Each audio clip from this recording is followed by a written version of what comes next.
Welcome back. It's the 2030 playoffs and we're down a game in the series already.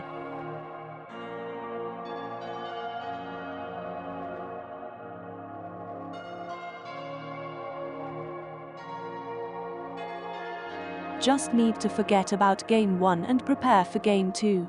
Actually, there's also a draft underway, so let's see how the first round plays out. The Jets have the first pick and selected the second best prospect in the draft, center Janvier Finlay. Another center would be picked by the Flyers. Sebastian Alex Anderson was ranked the third best prospect of the draft. Defenseman Brock Irvine, the fifth-ranked prospect, was taken by the Kings with the third pick.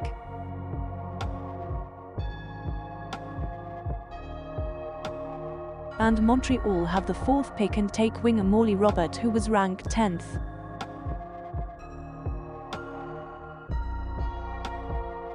Back to our series, we take Game 2 and have tied things up.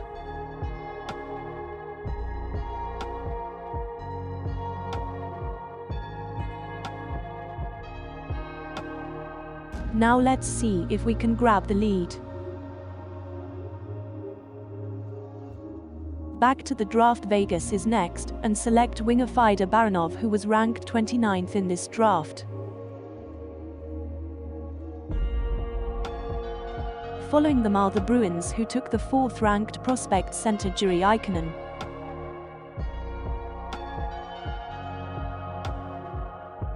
Montreal is back at the seventh pick and select another winger Ward Robinson, who was ranked at 8.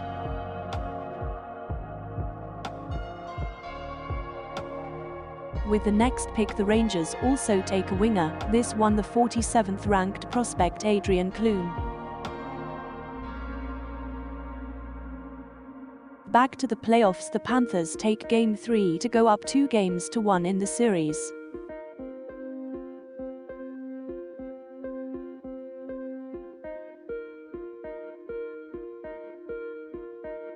Let's hope they tie the series up in Game 4. In between Games 3 and 4, Sexy Beast suffered an injury serious enough to keep him out of the lineup for a month. Before we get to Game 4, New Jersey's next and select center Landon Arena, who was the 24th ranked prospect. The Predators are next and take defenseman Andrew Carrick, who was ranked 93rd.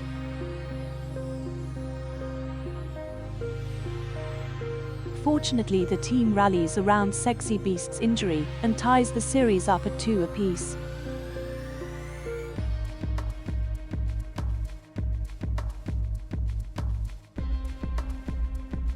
It's another opportunity to take the lead in the series. Back to the draft, it's the Oilers who take defenseman Erik Karlsson.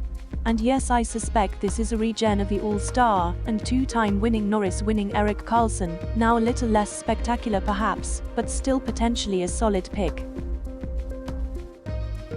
The Red Wings selected center Cole Switzer, who was the 13th ranked prospect.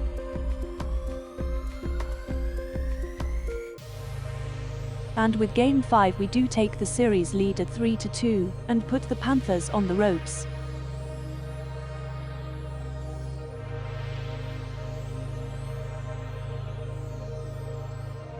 Hopefully we'll punch our ticket to the second round with Game 6. At the draft, the Wild are next and take defenseman Britt Coughlin, who was ranked 25th. And the Ducks take center Matches Goodwin, who was ranked 40th.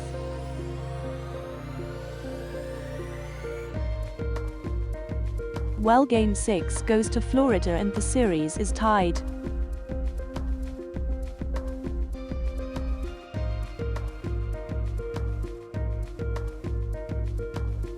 We'll find out soon if the team can dig deep and scrape out a Game 7 win. The first goalie of the draft would go to the Lightning, who take Steve Berg, who was ranked 18th.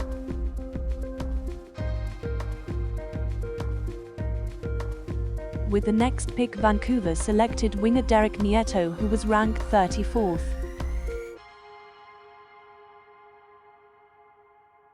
And we take Game 7 to win the series and our ticket to the second round.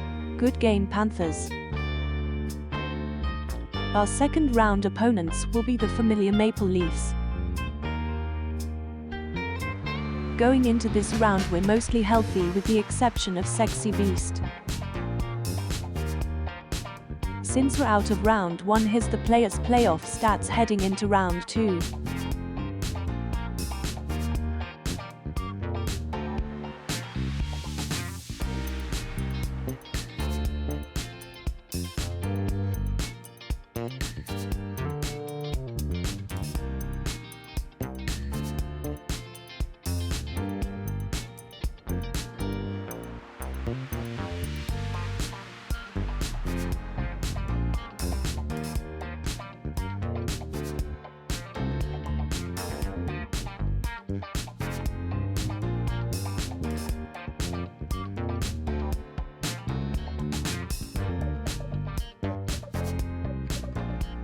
The Capitals would be next and take center Tucker Domenico, who was ranked 22nd.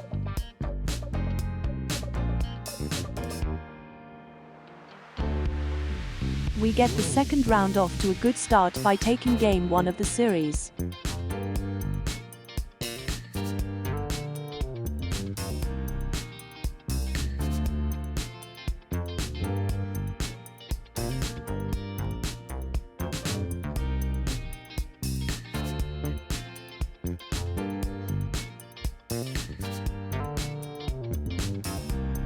Okay, so Buffalo is next, and they'll take defenseman Dylan Roth, who was actually the top-ranked prospect of the draft.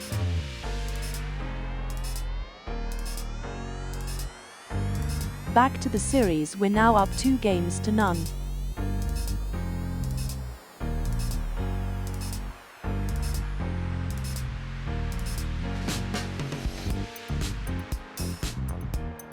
Here's the lineup for Game 3, and while setting it up I realized that I haven't been checking on Belleville, so we'll see what they're up to in a moment.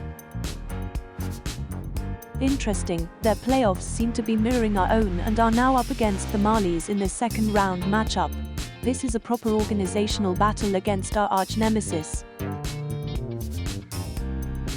Picking at 19 are the Panthers, who take goalie Alex Olivier-Nedum, who was the 59th ranked prospect, which would end up being a good thing for us.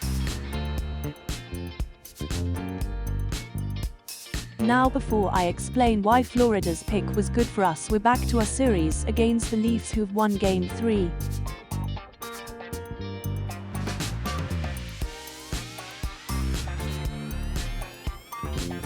We've got another chance to put the pressure on the Leafs, so let's hope this lineup can do it. At 20 it's now our pick, and this is why I was happy Florida selected goalie Alex Olivier-Nedum, because there was also Justin Davis on the board, who my scouts believe could be our starting goalie one day. He was ranked at 28. He does require a lot of work, but he's instantly our best goalie prospect, even ahead of Zach Shields, who's going to get starts in Belleville next season.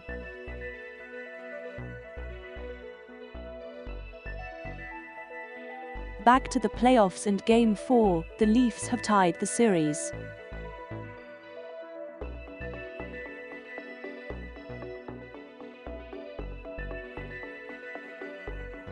Now let's see if we can get the series back on track. Here's how the remaining picks panned out, and the notables in my opinion are Jaldan Donaldson and Theo Frau. Oh ouch. That's just terrible. Now I've only just remembered this, but early in the playoffs we lost Sexy Beast to injury, and that's why you haven't seen him dressed lately, but still I don't accept that as an excuse for losses like this. Nothing more to do here but pick up our boots and get back to work and win Game 6.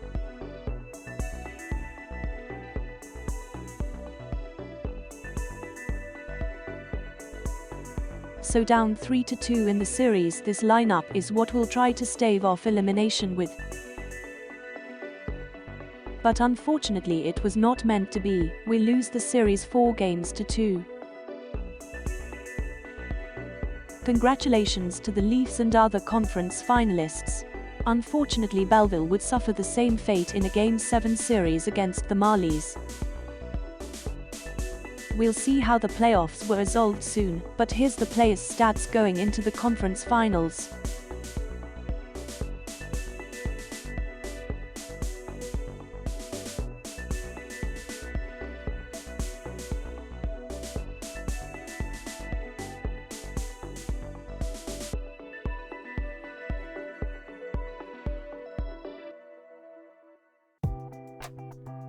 And once again the Coyotes win it all.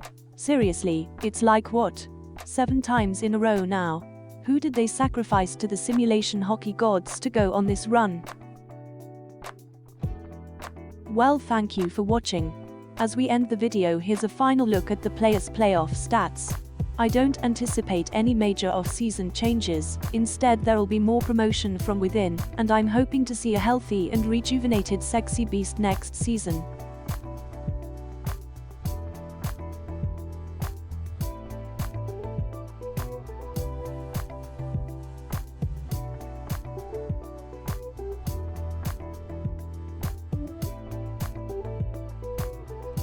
Next time we'll dive into the 2030-2031 SHA 2.0 season. Again, thank you for watching.